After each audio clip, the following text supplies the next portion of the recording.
Gloire à Dieu. Nous sommes heureux de nous retrouver dans la communion fraternelle, dans la présence de notre Seigneur. Et nous voulons le chanter de tout notre cœur. Amen. Nous voulons nous souvenir que Jésus est venu du ciel sur la terre, comme nous le dit ce premier chant, pour nous sauver. Il est allé jusqu'au bout. Il est allé jusqu'à la croix. Et il est ressuscité. Il est vivant aujourd'hui. Amen. Gloire à Dieu. Et il est au milieu de nous. La Bible nous dit dans Philippiens, il s'est humilié lui-même, se rendant obéissant jusqu'à la mort, même jusqu'à la mort de la croix. C'est pourquoi aussi Dieu l'a souverainement élevé et il lui a donné le nom qui est au-dessus de tout nom, afin qu'au nom de Jésus, tout genou fléchisse dans les cieux, sur la terre et sous la terre, et que toute langue confesse que Jésus-Christ est Seigneur, à la gloire de Dieu le Père. Amen. Alors, peuple de Dieu, loue-le ce matin, adore-le, ne te prive pas.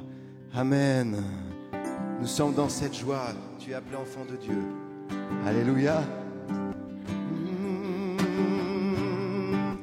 Et nous voulons élever son nom ce matin.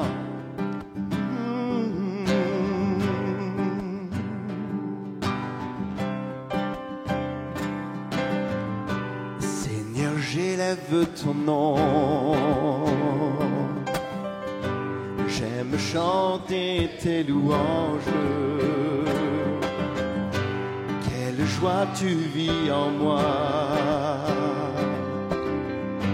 Tu es venu pour nous sauver. Ensemble. Tu vas du ciel sur la terre, montrer la voie, de la terre à la croix, payer le prix. De la croix jusqu'au tombeau, et du tombeau vers le ciel, je loue ton nom éternel.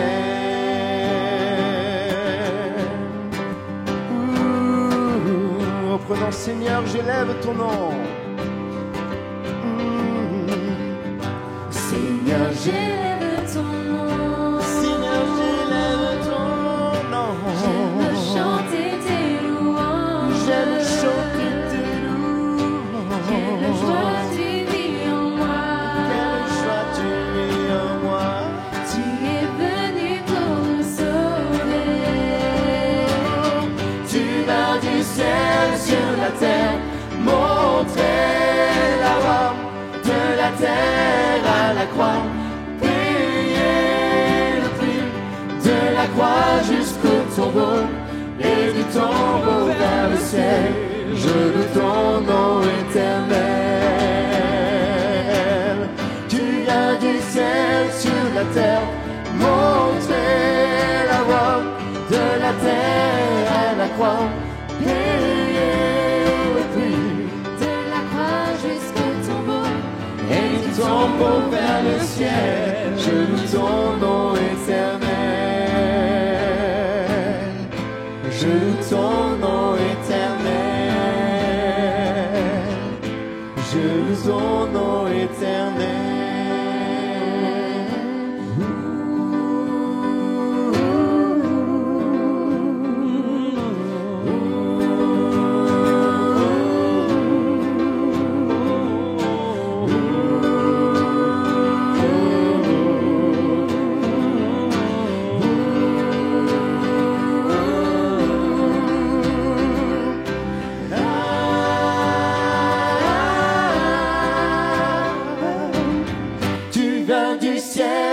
La terre, montrer la voie, de la terre à la croix, payer le prix, de la croix jusqu'au tombeau, et du tombeau vers le ciel. Je loue ton nom éternel. Oh, tu viens du ciel sur la terre, montrer la voie, de la terre à la croix. jusqu'au tombeau, et du tombeau vers le ciel, je loue ton nom éternel. Je loue ton nom éternel. Je loue ton nom éternel.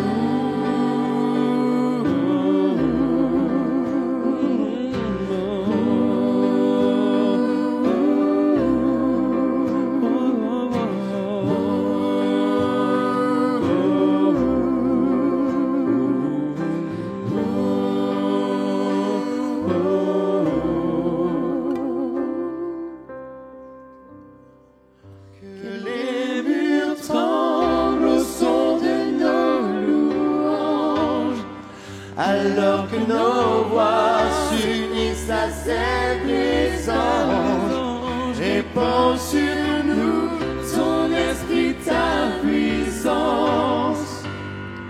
Oh Jésus, Chantons que les murs tremblent. que les murs tremblent au son de nos louanges, alors que nos voix s'unissent à cette licence. Répands sur nous ton esprit, ta puissance. Oh Jésus, Ton nom résonne. que ton nom résonne en ce lieu. Seigneur Jésus. Que ton nom résonne en ce lieu. Que ton nom résonne. Que ton nom résonne. Que ton nom résonne en ce lieu. Jésus, que ton nom résonne en ce lieu. Que les murs tremblent au son de nos louanges, alors que nos voix s'unissent à cette puissance. Répands sur nous ton esprit, ta puissance. Oh Jésus, Jésus, nous chantons. Jésus, nous chantons ton nom en ce lieu. Oui, nous invoquons ton nom en ce lieu. Oui, nous te proclamons en ce lieu. Tu es Seigneur des Seigneurs. Jésus, nous Nous chantons chantons ton nom en ce lieu. Oui, nous invoquons ton nom en ce lieu. Oui, nous te proclamons en ce lieu. Tu es Seigneur des Seigneurs. Que les murs tremblent au son de nos louanges, alors que nos voix s'unissent à celles des anges. Répands sur nous ton esprit, ta puissance. Oh Jésus, que les murs tremblent au son de nos louanges, alors que nos voix s'unissent à celles des anges. Répands sur nous ton esprit, ta puissance. Oh Jésus, que ton nom résonne. ton nom résonne en ce lieu. Que ton nom résonne, Seigneur. Que ton nom résonne en ce lieu. Résonne, Seigneur Jésus. Que ton nom résonne en ce lieu. Jésus, que ton nom résonne en ce lieu. Peu importe ton état, Jésus t'aime. Comme le dit ce chant, viens tel que tu es. Jésus t'attend. Il est là, tu peux t'approcher de lui librement. Viens tel que tu es.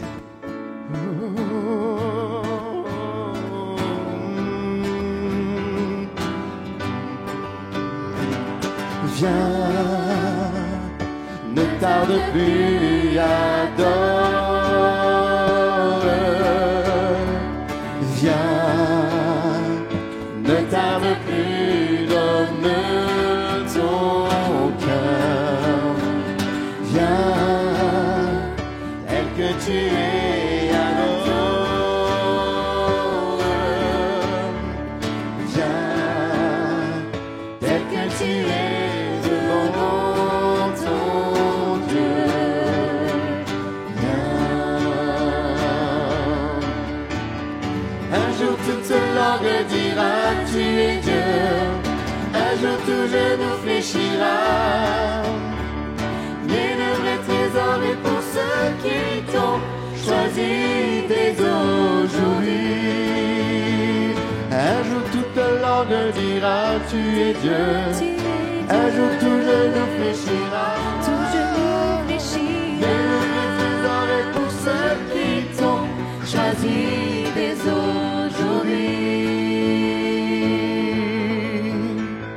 Viens, Ne tarde plus, adore.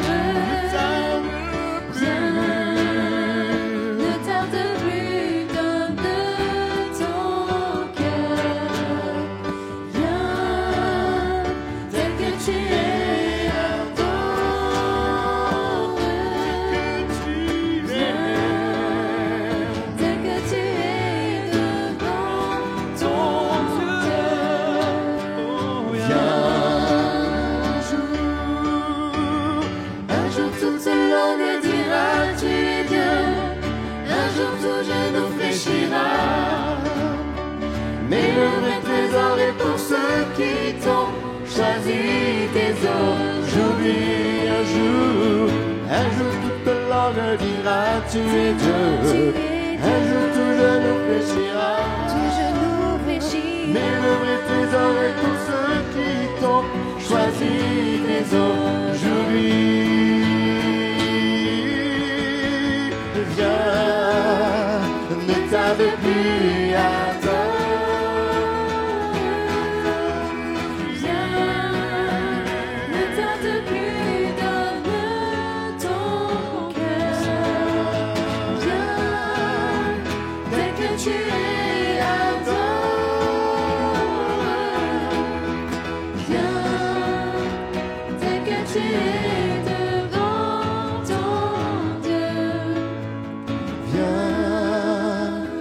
tarde plus adore.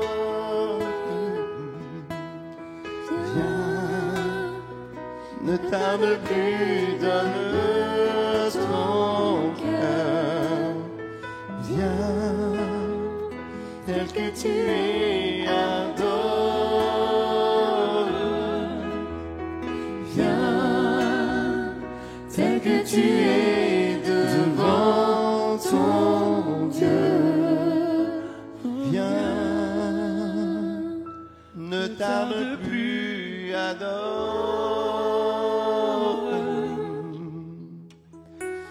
Viens, ne tarde plus, donne ton cœur.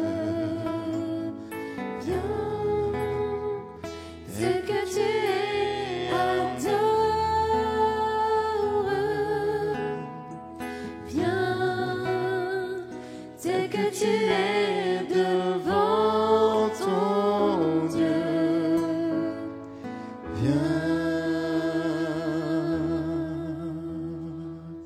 je reconnais ta majesté.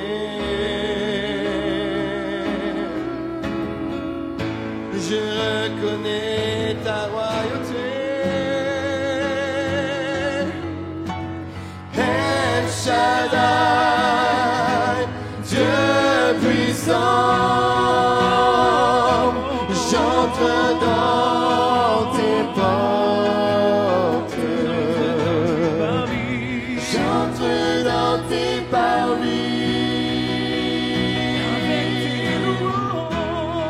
Avec des louanges. Devant toi me voici. Je reconnais ta majesté. Je reconnais ta majesté. Je reconnais ta royauté. El Shaddai, Dieu puissant. On pourrait tous se lever ensemble. J'entre dans le chantant. Tu peux t'approcher librement ce matin de ton Dieu. Tout a été accompli. Avec des louanges. Avec des louanges. Devant toi me voici.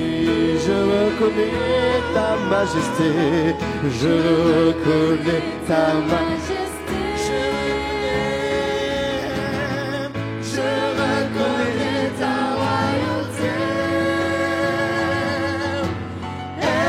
Shaddai, Dieu puissant, j'entre dans tes portes. J'entre dans tes portes. J'entre dans tes parvis. Avec des louanges. Devant toi me voici.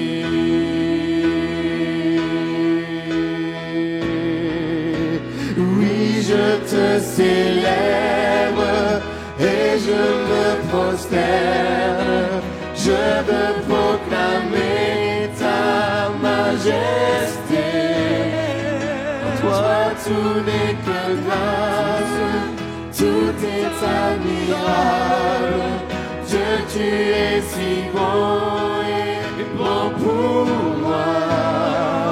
Oui, je te célèbre et je me prosterne.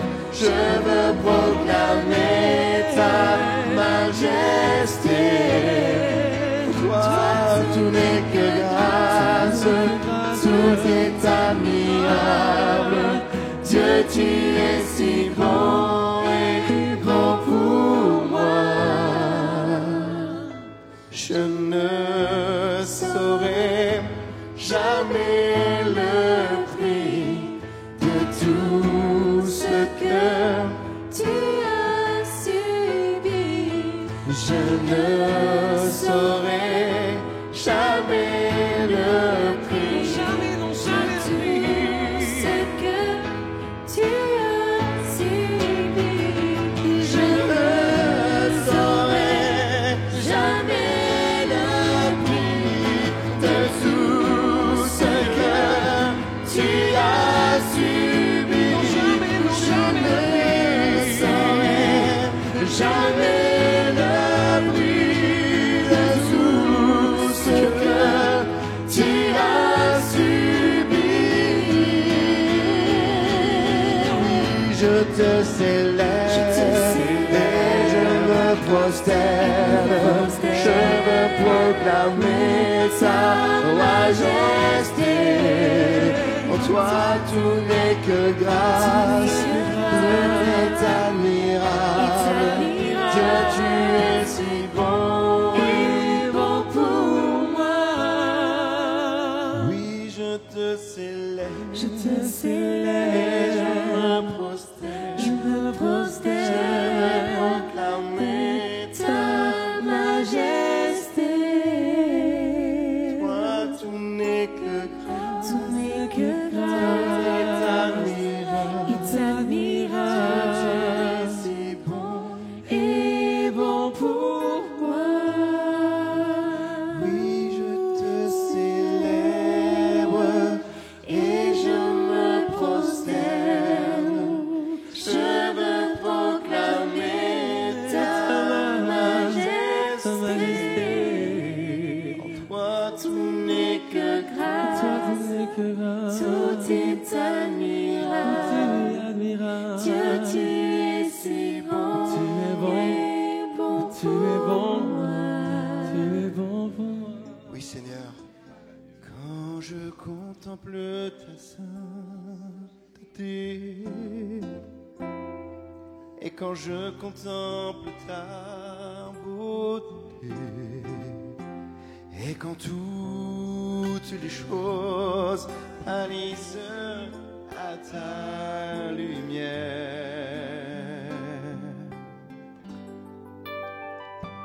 Quand j'ai trouvé la joie près de ton cœur, quand je m'enveloppe de son amour, et quand toutes les choses pâlissent à ta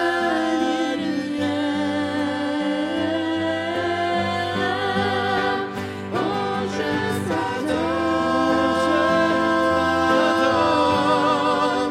oui, je t'adore. si je vis, Seigneur, c'est pour t'adorer. Si je vis, Réalise-le ce matin, c'est la raison pour laquelle je vis.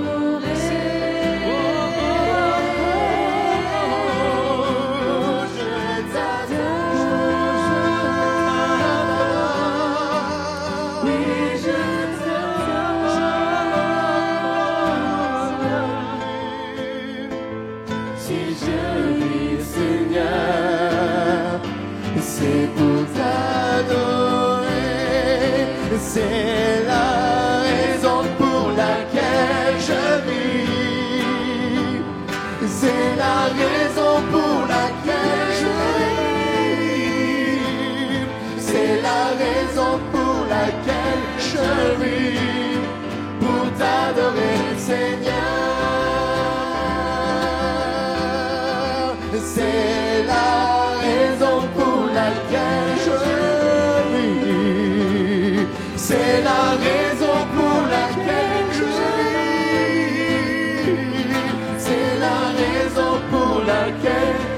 vis pour t'adorer, Seigneur. Oh, je t'adore, oui, je t'adore.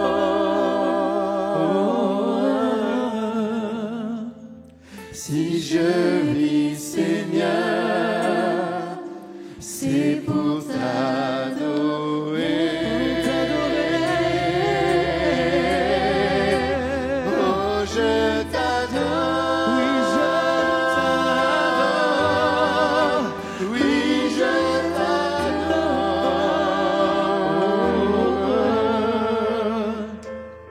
Si je vis, Seigneur, c'est pour t'adorer. C'est la raison pour laquelle je vis. C'est la raison pour laquelle je vis. C'est la raison pour laquelle je vis. Pour t'adorer, Seigneur. C'est la raison pour laquelle je vis. C'est la raison pour laquelle je vis. C'est la raison pour laquelle je vis.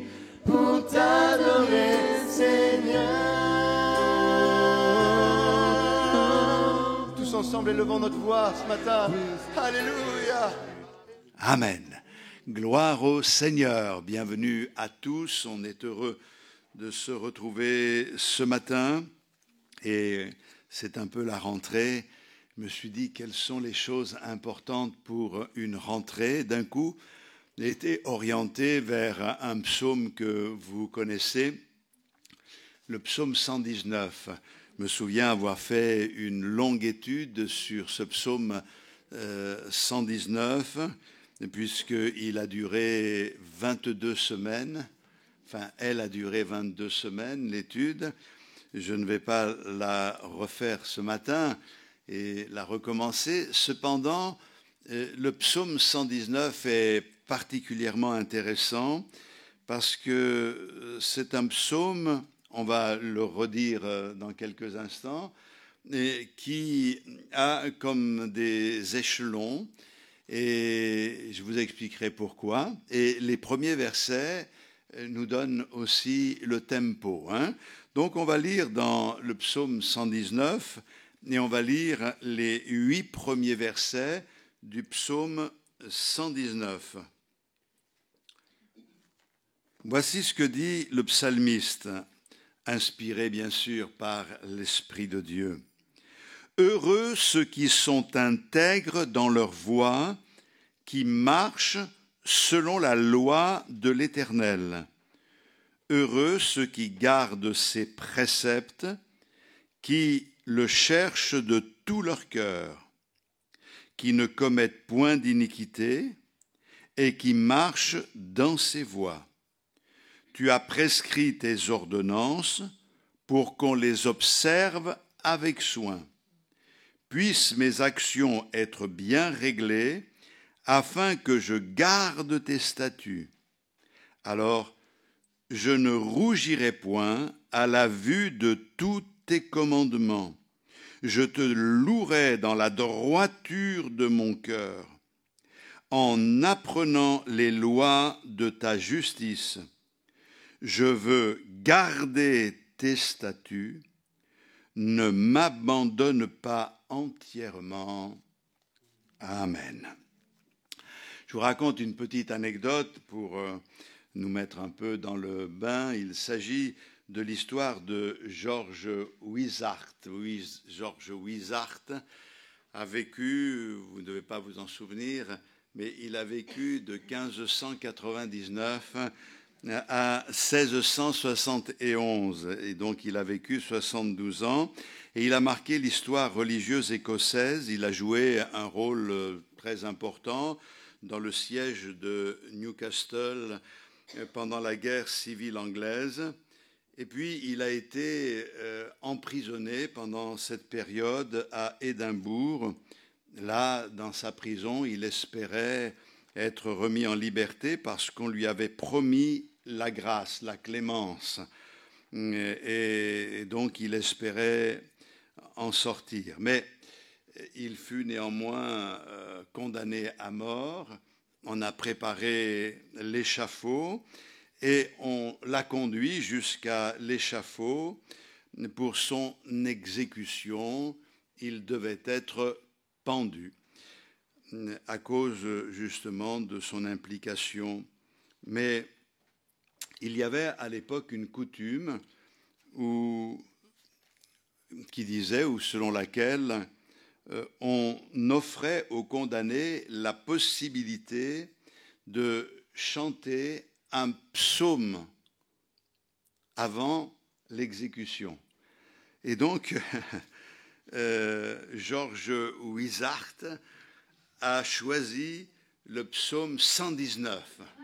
Alors, je ne sais pas avec quel air il a été chanté, mais si je calcule un peu les 176 versets, pour les chanter, il faut au moins une demi-heure. A-t-il eu raison de le faire ou pas? Oui, puisque l'histoire raconte qu'avant la fin de ce chant du psaume 119, 176 versets, il est arrivé un courrier, un messager est arrivé avec ce message que Georges Wishart avait obtenu la grâce. Et la sentence a été arrêtée à temps. Il a vécu après cela 27 ans, donc il est mort à l'âge de 72 ans, 27 ans alors qu'il a chanté le psaume 119. Et donc l'histoire raconte qu'il attendait la grâce et il a demandé le psaume 119 pour gagner du temps. Et heureusement pour lui, il a réussi à retarder l'exécution parce qu'il savait qu'une grâce était en train d'arriver. Alors, c'est une histoire qui nous amuse un petit peu, qui nous montre qu'il faut savoir réfléchir dans certains moments, mais je crois que le psaume 119 n'a pas été donné pour que nous gagnions du temps, mais le psaume 119 a été donné pour notre instruction. Aujourd'hui, nous examinons les 8 premiers versets de ce psaume 119. Le psaume 119 est considéré comme un psaume de sagesse. Il nous apprend à rentrer en relation avec Dieu et de mieux le comprendre, de mieux comprendre qui est Dieu et de mieux comprendre ce qu'il attend de nous.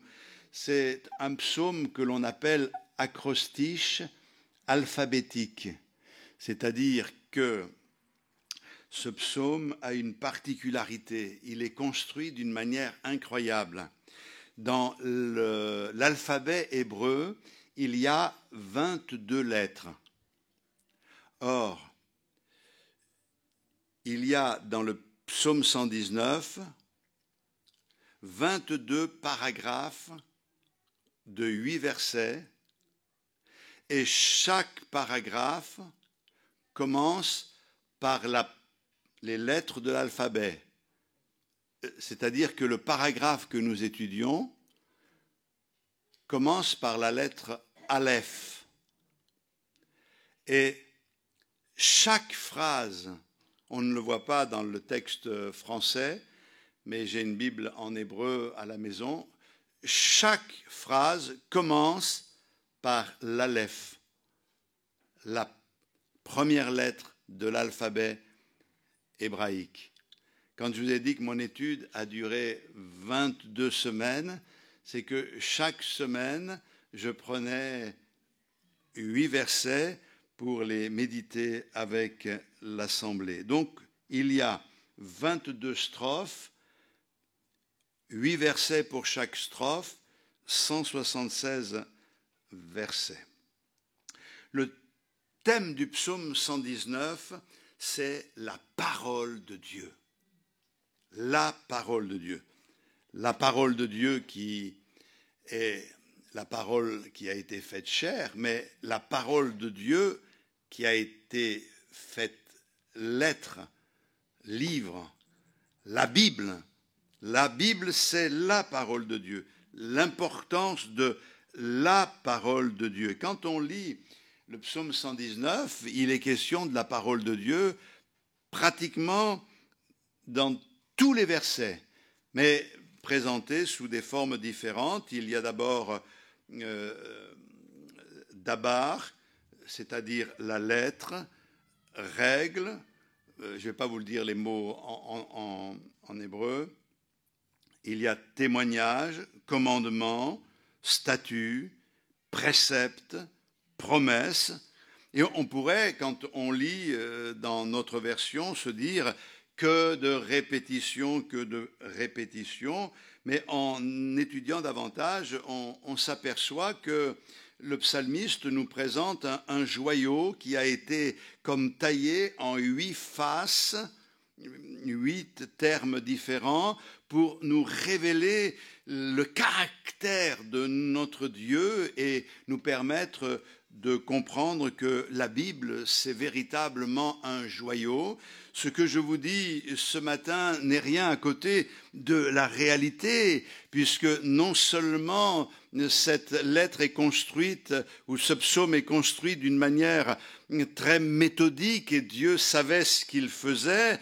Les Israélites, les Juifs, s'en servaient comme abécédaire pour apprendre l'alphabet aux enfants en leur faisant réciter les lettres de l'alphabet. C'est construit comme une partition de musique. Il y a là des précisions incroyables. Et c'est vrai que chaque mot qui est utilisé ici pour la parole de Dieu la présente sous une forme différente. On pourrait dire que l'Éternel nous a donné sa loi, il nous a donné sa parole, il nous a donné ses règles, il nous a donné ses témoignages, ses commandements, ses statuts, ses préceptes, mais aussi ses promesses. Et dans tout cela, nous avons ce qu'est la parole de Dieu. Il enseigne que la bénédiction de Dieu se trouve dans la parole de Dieu. Nous devons comprendre en commençant cette année nouvelle que la bénédiction de Dieu est contenue dans la parole de Dieu. Vous savez, quand on trace la lettre Aleph, en réalité, ça correspond à une tête de bœuf avec les cornes. La lettre Aleph correspond au bœuf. Et sans en dire trop, le bœuf est le symbole de la puissance, cette puissance pacifique, calme. Le bœuf avance, même s'il doit tirer la charrue, rien ne l'arrête. On a l'impression qu'il fait cela avec facilité. Il ne fait pas des pointes de vitesse, mais il avance et quand il a fini son travail, les sillons ont été tracés. Et les 8 premiers versets de ce psaume 119 nous le montrent particulièrement, mais tout le psaume 119, c'est un peu comme l'image de l'instructeur qui trace des sillons, les sillons du savoir à son élève, à celui qui écoute. Dans l'esprit, dans nos esprits, Dieu trace des traits de caractère par le moyen de sa parole, la Torah, la loi, mais la parole de Dieu, pour nous préparer à la connaissance. Et c'est pour cette raison que c'est pas parce qu'on prend un texte de temps en temps qu'on est spirituel. La parole de Dieu trace ces sillons, ces traits de caractère dans notre esprit. Nous ouvrons à la réception des choses de Dieu. Et quand ces réalités spirituelles arrivent dans nos cœurs, alors elles germent, elles portent du fruit. Et nous pouvons ainsi, de cette manière-là, progresser avec le Seigneur, pas après pas, victoire après victoire, expérience après expérience. Et lorsque on nous inculque quelque chose qui n'est pas de Dieu, on le ressent. On ne sait pas toujours l'expliquer, mais on se dit, mais là, il y a quelque chose qui ne va pas. On a cette sensation que quelque chose cloche dans ce qu'on entend. Et Dieu nous avertit, Dieu nous prépare, Dieu trace ses sillons dans nos vies. Donc il symbolise l'Aleph, la puissance, la continuité, la stabilité, le calme. Mes frères et sœurs, nous devons comprendre ce que le Seigneur nous dit. Dieu attend de nous de la stabilité. Dieu attend de nous la continuité. Ce n'est pas une vie comme des montagnes russes. Ça monte et ça descend. Si vous aimez ces sensations, allez à la foire et faites les montagnes russes. Mais avec Dieu, c'est pas cela. Et c'est pas comme ça que ça marche. Notre vie est faite de sensations et d'expériences, mais non pas de choses que l'on provoque, que l'on recherche simplement pour des émotions, mais c'est ce qui se construit dans nos vies. C'est le Seigneur qui conduit nos pas, qui dirige notre existence. Donc, il faut du calme dans nos vies. C'est dans le calme et la confiance que sera votre force. Certains recherchent des choses extraordinaires, sensationnelles, et quelquefois ils en trouvent, alors ils aspirent après d'autres choses sensationnelles, et ils se nourrissent de choses sensationnelles. Mais la vie avec le Seigneur, c'est une marche dans le calme, dans la sérénité. Si tu cours après des choses sensationnelles, tu vas en trouver, mais tu n'auras rien construit avec ta vie. Mais si tu marches fidèlement, Dieu te donnera de construire quelque chose. Mais il te donnera aussi les choses sensationnelles. Il te donnera les choses extraordinaires. Donc, la marche du bœuf, elle est patiente, elle est persévérante, elle est régulière. Comme je disais il y a un instant, il ne s'agit pas pour nous d'accomplir des pointes de vitesse. Nous voulons vraiment marcher jusqu'au bout. Il y en a qui veulent des pointes de vitesse. Alors ils foncent. Oui, ils sont en train de vous convaincre que c'est presque les meilleurs de tous. Ils courent. Moi, je me souviens, lorsque je suis arrivé au service militaire, il fallait courir autour du stade pendant 20 minutes sans s'arrêter, et on comptait le nombre de tours que l'on faisait. Donc, on savait un peu courir. Et donc, moi, je courais avec quelques-uns. On avait compris que le but n'était pas d'avoir des records. Hein. Bon, il faut savoir que quelques mois après, 6 mois après, on a refait le test, on courait davantage, hein, parce qu'on avait plus l'habitude. Mais il y en avait un qui faisait le malin tout le temps. Et lui, il s'est mis à courir. Il souriait là. Il s'est mis à courir. Il a fait le premier tour. Et puis après, nous, on l'a rattrapé tranquillement. Et on l'a dépassé. Et finalement, il a fait le moins de tours que tout le monde. C'est, avec le Seigneur, ça ne sert à rien de courir si tu dois t'arrêter. Ce qu'il faut, c'est marcher avec persévérance. La Bible nous montre que c'est aussi un animal toujours prêt à travailler, il est au service. Et je crois que c'est aussi ce que nous devons vivre, nous aussi, frères et sœurs, comme l'Aleph, comme le bœuf. Nous devons dire au Seigneur en ce début d'année, je veux te servir, je veux accomplir ta volonté. Seigneur, je ne recherche pas des choses extraordinaires, je veux simplement être à ta disposition. Utilise-moi. Le bœuf, quand il a été utilisé, il retourne à l'étable et il ne dit pas « Ah non, c'est pas ma place ». Il n'est pas en train de revendiquer. Il sait qu'il a fait son travail. Il n'attend pas les honneurs. Il sait qu'il est nourri. Il a ce qu'il faut. De la même manière, nous devons servir le Seigneur, pas pour les honneurs, pas pour la gloire, mais devons le faire pour la gloire de notre Seigneur. Alléluia. Je crois que le meilleur des services que nous devons à Dieu, c'est d'abord l'obéissance à la parole du Seigneur. Et puis, on comprend que le bœuf, c'était un animal de sacrifice. Les bœufs étaient sacrifiés régulièrement. Et c'est vrai que la Bible parle au verset 7, « Je te louerai dans la droiture de mon cœur en apprenant les lois de ta justice. » Et cela nous ramène bien sûr à Jésus-Christ pour satisfaire les lois de la justice, pour satisfaire la justice de Dieu. Christ a donné sa vie en sacrifice et il aimerait qu'il y ait une réponse de notre part. Offrez vos corps en sacrifice vivant. C'est là le culte raisonnable à Dieu, d'offrir nos vies en sacrifice.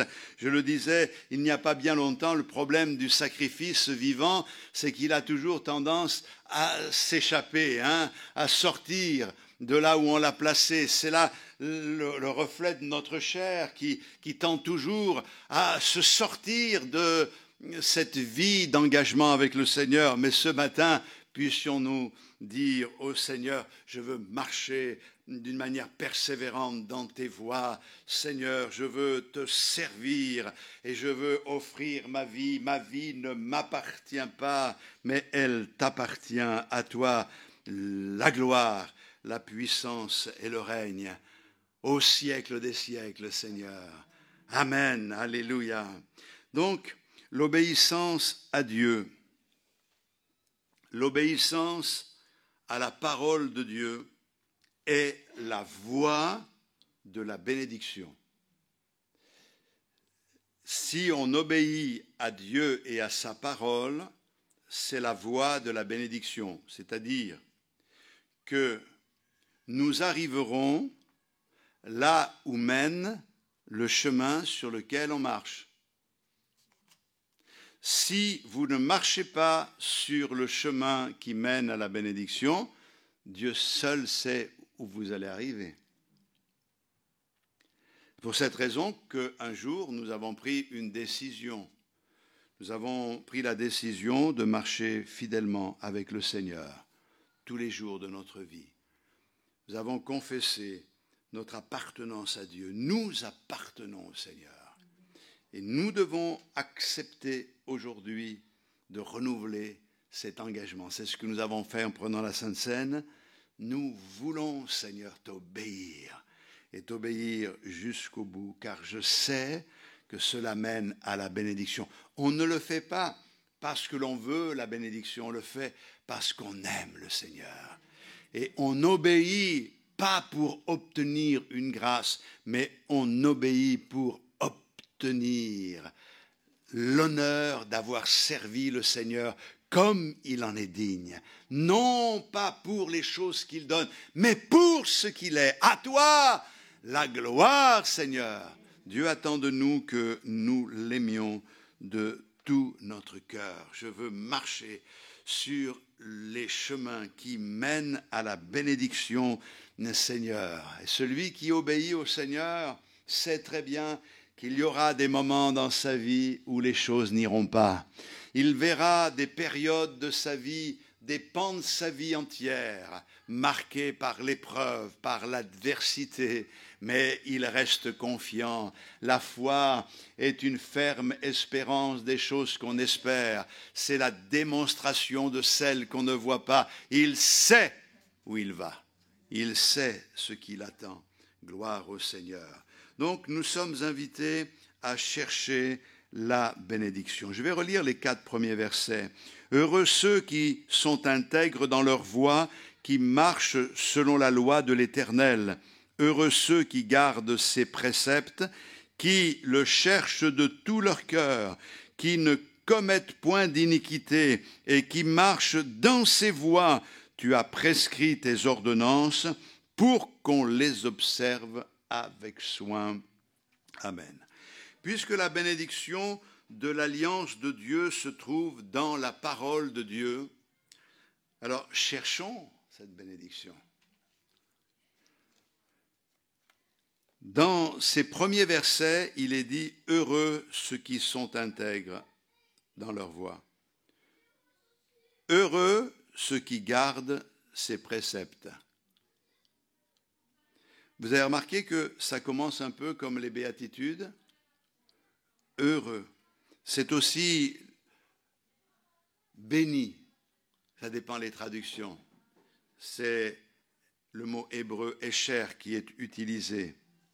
Il apparaît dans le verset 1, il apparaît dans le verset 2, et c'est les deux seules fois où on le trouve dans ce psaume 119. Heureux, ou bénis ceux qui sont intègres dans leur voie, bénis ceux qui gardent ses préceptes. Et c'est une introduction formidable parce que ce que le Seigneur Jésus est venu dire, c'est heureux. Il veut que nous soyons bénis les uns et les autres et il reprend ces vérités d'une autre manière. Si, en relisant attentivement ces premiers versets, je m'y arrête pour y réfléchir, je comprends que le psalmiste commence par annoncer « Il existe un chemin vers la bénédiction, soyez tous attentifs, apprenez comment vous pouvez être bénis, écoutez ce que dit la parole, apprenez comment être bénis. » Nous remarquons ceci, la bénédiction n'est pas donnée à tout le monde. Dieu veut la donner à tous. Mais la bénédiction de Dieu n'est pas donnée à ceux qui se reposent simplement sur un statut. Oui, je suis chrétien, je me suis donné au Seigneur un jour. Non, mais regardez bien, la bénédiction est donnée à ceux qui marchent et qui marchent dans ses voies. C'est ce que le texte dit ce matin. Qu'est-ce que ça veut dire? Je sais que je suis béni car je suis justifié par le sang de Jésus-Christ. Si je vous demandais pourquoi êtes-vous béni, c'est ce que vous me diriez. Je suis justifié par le sang de Jésus-Christ, par sa grâce. Je suis devenu une nouvelle création en Jésus-Christ. J'ai reçu l'esprit d'adoption qui me permet d'appeler Dieu mon Père. Mon péché est expié par le sang de la croix. On est d'accord? Tout ce que je dis là, c'est vrai. Je suis béni parce que Christ a tout accompli. Mais il existe un moyen excellent d'être béni et d'être béni maintenant. Le psalmiste le souligne et il dit que la personne qui est bénie, regardez bien, heureux ceux qui sont intègres dans leur voie. La personne qui est bénie a une voie. Soulignez bien ça. La personne qui est bénie, qui marche selon la loi de l'Éternel, elle marche. J'ai une voie, je sais quelle est cette voie, j'y marche. C'est ça qui apporte la bénédiction. J'arrive au verset 2. Heureux ceux qui gardent ses préceptes. La personne qui est bénie, elle garde. Je le détaille, comme ça vous pourrez méditer cette semaine à la maison, ça va vous encourager. Et puis, qui le cherchent de tout leur cœur. C'est-à-dire que la personne qui est bénie, c'est clair, elle a une voie, elle marche, elle garde, elle a une vision. Elle ne cherche pas n'importe quoi. Elle cherche le Seigneur. Vous me chercherez et vous me trouverez parce que vous me chercherez de tout votre cœur. Au verset 3, qui ne commettent point d'iniquité. Il y a une façon d'agir. C'est quelqu'un qui ne veut pas faire le contraire de la volonté de Dieu. Il ne veut pas tourner le dos au Seigneur. Et puis il est dit, et qui marche dans ses voies. À nouveau, marche. Celui qui est béni, c'est celui qui a une voie. Mais la Bible nous dit que celui qui est béni, c'est celui qui marche dans ses voies.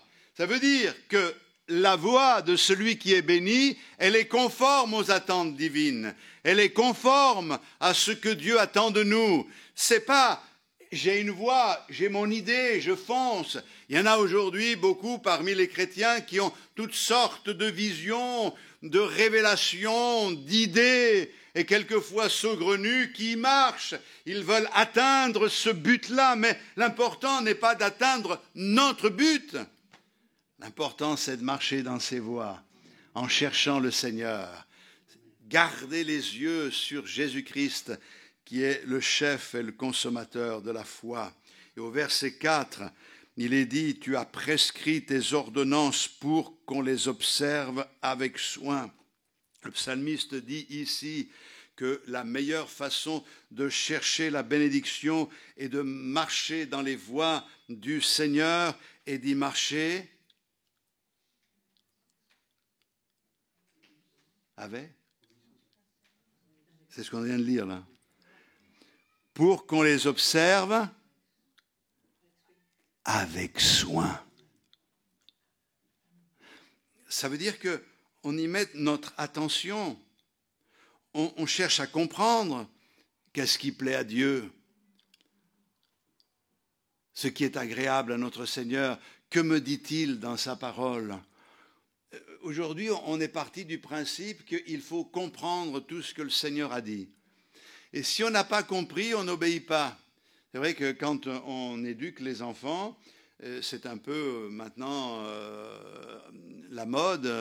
Il faut toujours tout expliquer à l'enfant pour qu'il comprenne. Et on n'apprend pas que l'enfant doit obéir sans qu'il ait besoin de comprendre. Simplement en faisant confiance, tu comprendras plus tard. On n'aime pas ça aujourd'hui, hein?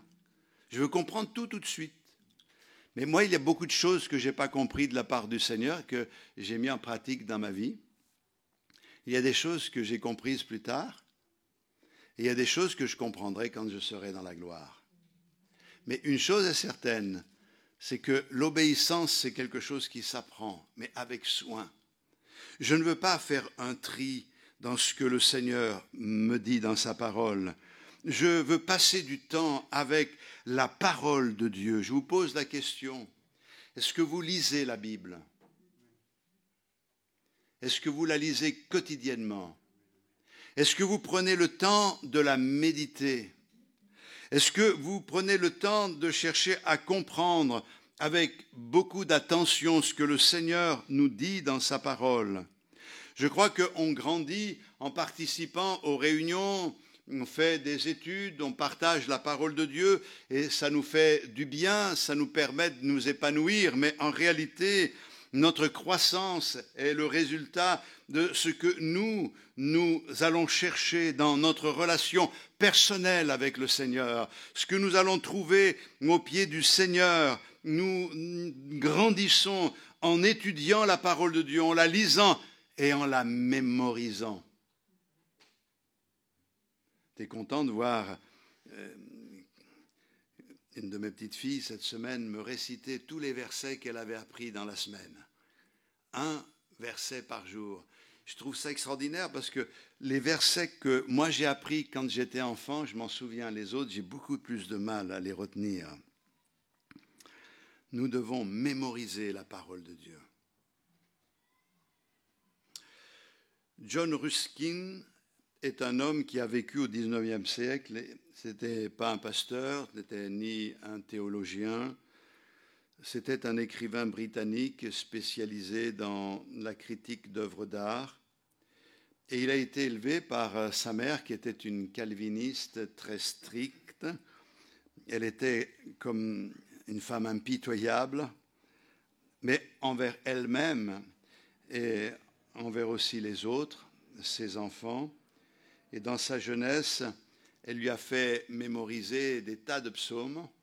Je ne vais pas vous les citer tous, mais entre autres, il a mémorisé le psaume 119 par cœur. C'est quand même pas rien, hein? Mais un enfant peut assimiler et mémoriser, et un adulte aussi, avec des techniques, c'est possible. Il avait mémorisé dans son enfance une bonne partie de la Bible. Plus tard dans sa vie, il a écrit sur le psaume 119. Et je vais vous lire ce qu'il a écrit.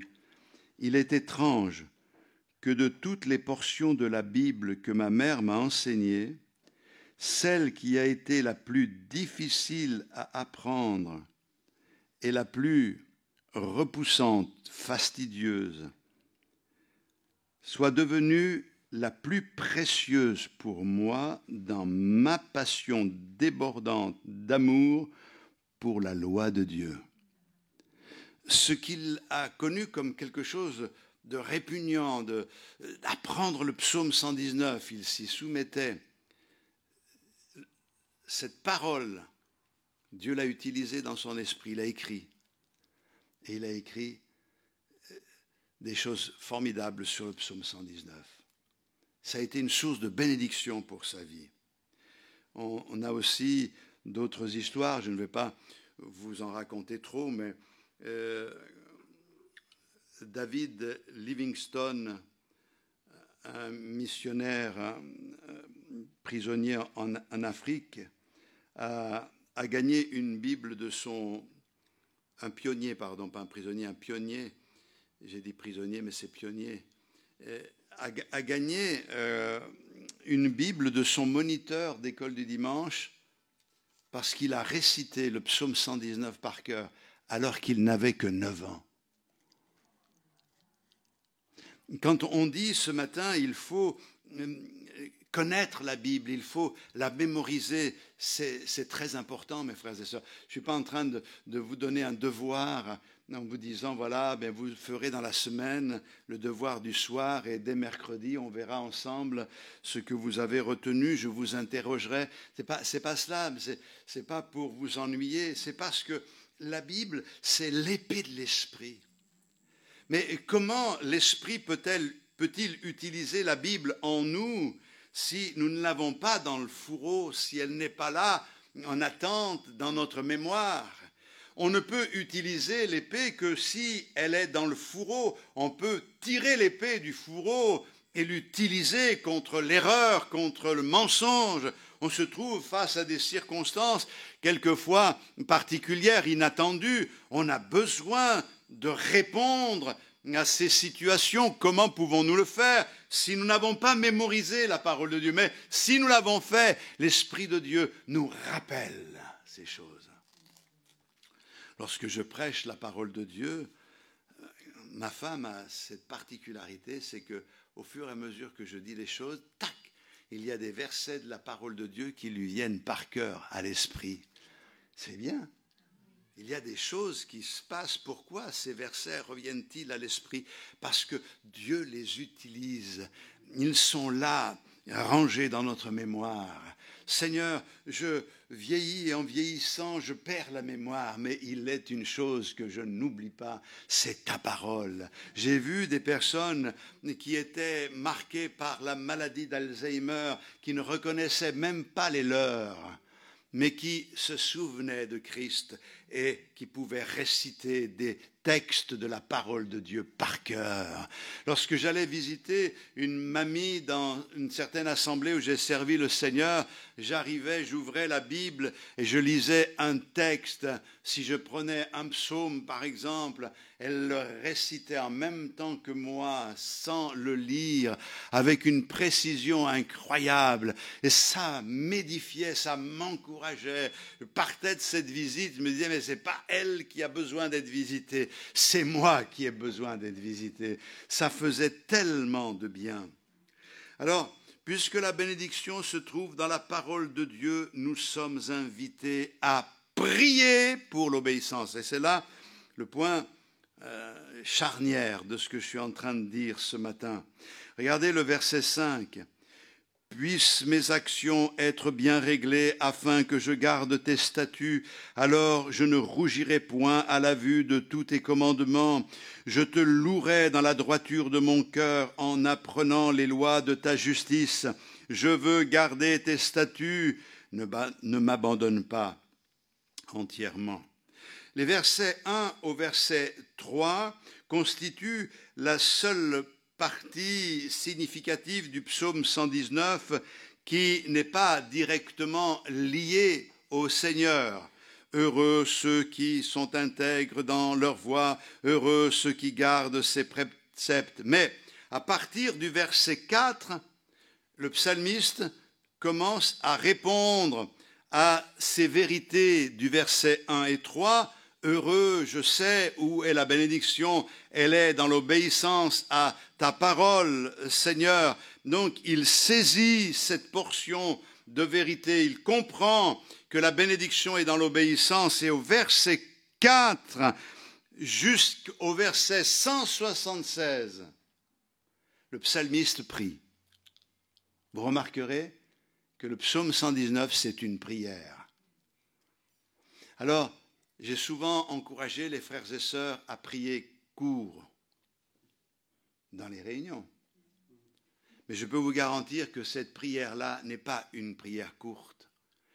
Elle est une prière intense, une prière extraordinaire. Et à l'exception du verset 115, qui dit « Éloignez-vous de moi, méchants, afin que j'observe les commandements de mon Dieu », tous les autres versets sont une prière adressée au Seigneur.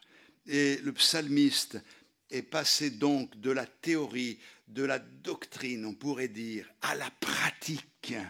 Il ne contente pas de savoir ces choses, mais il s'y engage, il veut les vivre, il veut les expérimenter. Et le psalmiste dit au verset 5, « Puissent mes actions être bien réglées, afin que je garde tes statuts. Oh, que mes voies soient stables, dit une autre version, pour que j'observe tes statuts. » J'attire ici votre attention sur cette prière du psalmiste.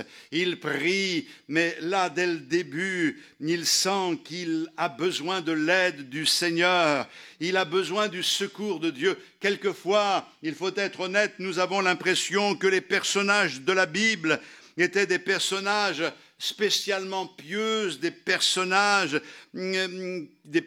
qui avaient vraiment une différence par rapport à nous.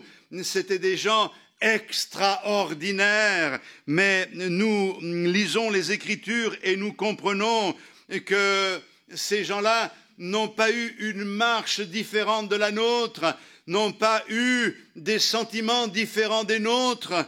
Une connaissance était accessible pour eux de la même manière que pour nous. Ils avaient les mêmes souffrances, les mêmes tentations, les mêmes épreuves, les mêmes douleurs. Ils ont été confrontés aux mêmes situations. On a l'impression de les mettre là sur un piédestal en pensant qu'ils étaient différents. Mais, comme dit l'apôtre Paul, Élie était un homme de la même nature que nous. Et ces hommes et femmes étaient de la même nature. C'est faux de penser que ces hommes n'étaient pas faits de chair et de sang. Ils avaient mal comme nous pouvons avoir mal. Ils ont lutté, ils ont résisté. Mais chose extraordinaire, ils ont persévéré et ils ont gagné. Ils ont remporté la victoire. Merci au psalmiste d'avoir reconnu la difficulté qui était la sienne en marchant. Et merci de nous donner cette prière. Seigneur, puissent mes actions être bien réglées, puissent mes voies être stables. Seigneur, donne-moi de la stabilité dans ma vie. Donne-moi cet équilibre par des circonstances qui me permettent, Seigneur, de te servir et de t'obéir. Je ne t'obéis pas en fonction des circonstances, Seigneur. Je t'obéis parce que je t'aime, même s'il y a de l'opposition. Mais, Seigneur, permets que les choses se stabilisent, que les choses se calment. Il y a besoin de cela. C'est l'apôtre Paul qui fait écho à cette forme de prière, puisque l'apôtre Paul dira « J'essaye de faire le bien, j'y arrive pas. Je fais le mal que je ne voudrais pas faire et je ne fais pas le bien que je voudrais faire. Misérable, je suis un misérable, misérable que je suis, qui me délivrera du corps de cette chair ?»